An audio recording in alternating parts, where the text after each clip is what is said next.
18h02 no horário de Brasília. Começa agora para todo o Brasil mais uma edição de O É da Coisa. E como dizemos sempre, se a coisa parece confusa, atrapalhada, vem para cá que a gente tenta desconfundir. Acho que desconfunde.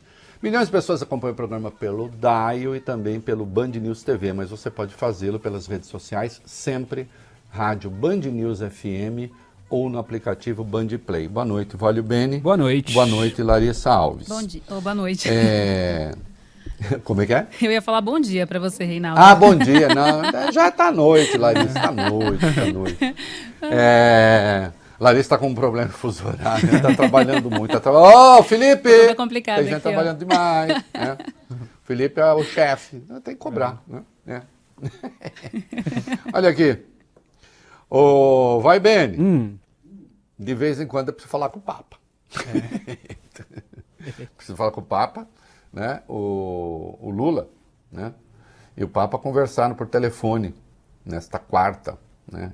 O presidente agradeceu a atuação do Sumo Pontífice em sua defesa pela paz na Ucrânia, agradeceu a atuação da Igreja Católica em favor da preservação da Amazônia. A Igreja Católica tem uma atuação muito forte nessa área, também junto aos indígenas, né? E convidou o Papa para fazer uma visita ao Brasil. Mais uma manifestação, sim, do prestígio que o Lula tem internacionalmente. Isso é conhecido, é sabido, basta ler os jornais, né? Larissa, a cobertura que o mundo fez da visita do Maduro ao Brasil divergiu bastante daquilo que a imprensa brasileira fez. Eu não estou dizendo que a imprensa brasileira esteja necessariamente errada, mas se viu ali um esforço do Lula de romper o isolamento a que os Estados Unidos submeteram a Venezuela e, portanto, se colocando ele, Lula, como um ator global. Sim, isso aconteceu.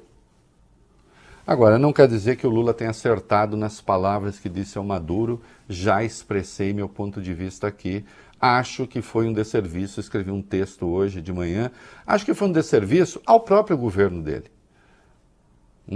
À medida que transforma um sujeito autoritário, um ditador, pretende ali, de algum modo, tratá-lo como uma figura respeitável do ponto de vista democrático, e ele não é.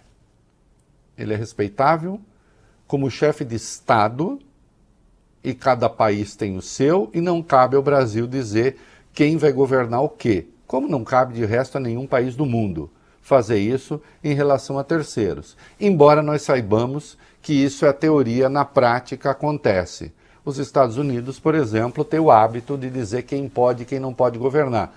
Tem seus ditadores de estimação. Eu mesmo tinha citado o caso da Arábia Saudita aqui, o próprio Lula citou depois, e é verdade, não é? Os Estados Unidos têm algum problema com a Arábia Saudita? Não que se saiba. Ao contrário, é uma aliada. E a Arábia Saudita mata iemenitas com armas americanas. O maior massacre hoje em curso é no Iêmen, praticado pela Arábia Saudita. É uma guerra de uma crueldade, eu peço a vocês que pesquisem, que vejam imagens. Não é? E, no entanto, aquele é um ditador amigo. Então, esse negócio de, não suporto ditadura, é mentira. Agora, nem por isso você vai tratar um ditador como se fosse um democrata. Coisa que o Maduro não é. De qualquer modo, o Lula tem uma voz e recuperou uma voz do Brasil no mundo. Isso é inequívoco. Será que ele dedicou tempo demais a isso e tempo de menos à política interna? Há algumas análises que estão apontando isso. Eu não sei se eu concordo exatamente com isso, eu não sei se esse é o ponto. Agora, com certeza, dá para dizer, meus queridos amigos do estúdio, que a articulação política não está funcionando. Se não está funcionando, é preciso fazer funcionar.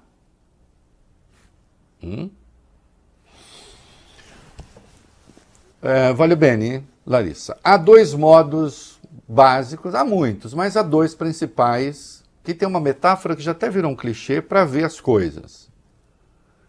A metáfora é a seguinte: ou você enxerga a floresta, uma metáfora que nos é cara, né, no Brasil, Ou você enxerga a floresta ou você fica fazendo digressão sobre cada árvore. Se você fizer digressão sobre cada árvore, Larissa, você vai ser muito detalhista em descrever a árvore e não vai entender nada. Porque a floresta pode estar sendo devastada, né? E, no entanto, você está ali, né? Vendo cada árvore, pode passar a vida vendo cada árvore, enquanto a floresta vai sendo destruída. Então, sim, é preciso prestar atenção às árvores, mas é preciso ver a floresta, isto é preciso ver o conjunto. E o conjunto nos informa, já tratei do assunto aqui, que se elegeu um presidente progressista com viés de esquerda, um democrata, inequivocamente, e nós temos um Congresso que é de direita, com setores de extrema-direita que democrático não tem nada. E nós estamos vendo em 2 CPIs aí. Não tem nada de democrático. Ao contrário. São pessoas autoritárias, de viés golpista, que não aceitam a diversidade, que não aceitam a pluralidade. Então você tem uma primeira dificuldade. Temos pautas que têm a ver com a questão social, com a questão econômica, questão política, com as desigualdades brutais que há no Brasil. Ainda hoje nós vamos ver números sobre educação que são pavorosos, absurdos. E que esse Congresso não quer que avance. Agora, quando é que esse Congresso avançou em outros períodos? Bom, tem a distribuição de cargos, e ela existe hoje, pelo menos no primeiro escalão, e tem as emendas. Essa conversa do governo com o Congresso parece que está obstruída.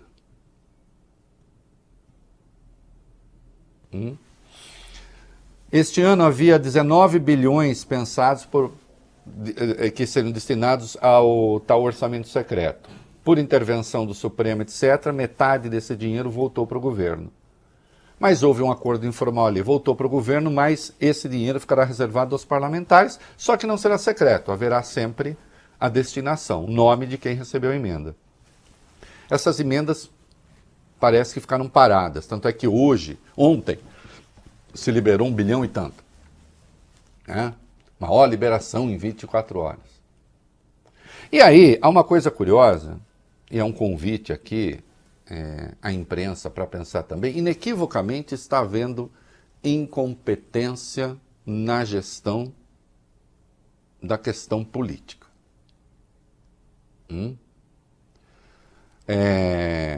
Dá para afirmar, e são 2 pessoas que eu acho que são decentes, fazem política de altíssimo nível, não tem nada a ver com esses pistoleiros que andam por aí. O ministro da Casa Civil, Rui Costa, o ministro das Relações Institucionais, Alexandre Padilha, são pessoas sérias, mas por enquanto não conseguiram estabelecer uma rotina de contato com os parlamentares. Isso é evidente. Então nós temos uma dificuldade, primeira, que é sim de natureza ideológica. Vamos enxergar a floresta. Tem essa dificuldade de articulação. Não é? E aqui vem o convite à imprensa. Isso que eu estou falando aqui, ela fala. O tempo todo. Você abre os jornais, está tudo lá. Sites. Os analistas não se cansam de criticar, inclusive os 2 ministros. Agora é curioso, né, Vólio Bene, que cada vez que se liberam as emendas, aí trata o governo como se estivesse praticando fisiologismo. Você percebeu isso? Sim. Olha, está comprando, está liberando emenda, e sempre com um olhar moralista. Bom, se você tem um Congresso que lhe é adverso, e se você não pode recorrer a uma linguagem, que é a linguagem reconhecida por parte desse Congresso, que contempla distribuição de cargos no 2º e 3º escalões, e verba, você vai fazer o quê? Tentar convencê-los? Nós estamos vendo que a tentativa de convencimento não adianta. Até porque quando as pautas interessam aos conglomerados, àqueles a quem boa parte desse Congresso presta satisfações, aí a coisa avança. Vocês viram por um acaso dificuldade? Vocês viram por um acaso dificuldade para aprovação do marco do arcabouço fiscal? Teve uma ampla vantagem. Tudo bem, se negociou bastante, mas isso interessa ao mercado. Não, é mentira que o arcabouço fiscal tem viés de esquerda, não sei o quê. Ao contrário, não tem. E aí, é claro que o capital, os grandes, dizem a boa parte desses reacionários do Congresso, olha aqui, não vamos deixar o Brasil naufragar. Trata de aprovar esse troço aí. Agora, quando se trata de marco temporal para a terra indígena, aí a conversa é outra, né, Larissa? Aí a conversa é outra. O mercado não dá muita bola. E aqueles que dão bola, que têm lá seus lobistas, seus representantes, fazem valer a sua vontade. O que é que amenizaria isso, impediria de se aprovar um retrocesso como esse? Liberação de emenda, liberação de cargo. E é aí que a coisa está obstruída sim. Então é preciso entender a natureza do jogo. É preciso mostrar a cara do Brasil nesse caso. Infelizmente ainda é assim. E aí se votou a questão do marco temporal, da demarcação das terras indígenas, e nós vimos o resultado. Nós vamos falar disso agora. Daqui a pouco. É claro que foi péssimo. Claro. Aliás, muito pior do que alguns imaginam. Muito pior do que imaginam aqueles que se consideram vencedores. Porque se o Brasil será, se a coisa continuar assim, um perdedor, não há como nem eles vencerem. Mas aí tem uma coisa curiosa, que isso demandaria de 800 programas. Os reacionários, essa gente que não quer mudança, essa gente que só olha para trás, essa gente que tem saudade do Brasil, que diz, aquele Brasil que era tão bom. Não, não era bom. Só era um Brasil em que eles e a turma deles se davam bem e muita gente se dava mal. Essa gente, apegada a esse passado, muitas vezes toma decisões que, doravante, daqui para frente, não serão boas nem para eles mais. Que é gente que se nega a ver o presente. Se nega a enxergar o futuro. E o futuro do Brasil, o maior ativo que o Brasil tem, preste atenção, se chama meio ambiente. Não há como se chama meio ambiente. Não há como a gente chegar a uma boa resposta se a gente opuser, colocar num lado como coisas inconciliáveis, de um lado o meio ambiente, do outro agro e meio ambiente com os índios, né? E do outro o agro e proprietários rurais. Se a gente fizer essa contradição, a síntese será necessariamente ruim. Porque dinheiro vai deixar de chegar aqui. Não é? Nós vimos o que aconteceu nos 4 anos do governo Bolsonaro e foi muito ruim.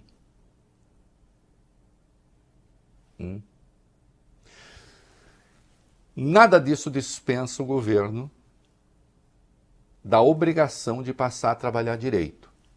E eu até brinquei num texto hoje com Lula, lembrando Cândido de Voltaire, é preciso cultivar nosso jardim. Isto é. Momento cultural. Ali, frase final do livro. É preciso cultivar nosso jardim. É preciso cuidar das nossas coisas. Eu não tenho nada contra o Lula e acho que ele tem um papel extraordinário em falar com líderes mundiais e colocar e devolver o Brasil para uma situação de protagonista à altura da importância da sua economia e da importância que o Brasil tem no mundo. O Brasil é o maior exportador de carne, o Brasil é um dos maiores produtores de alimentos. O Brasil tem de ter lugar nos foros internacionais. Não pode viver isolado, não pode ser pária, como se orgulhava aquele, né? O ex-chanceler do governo de Jair Bolsonaro. Né?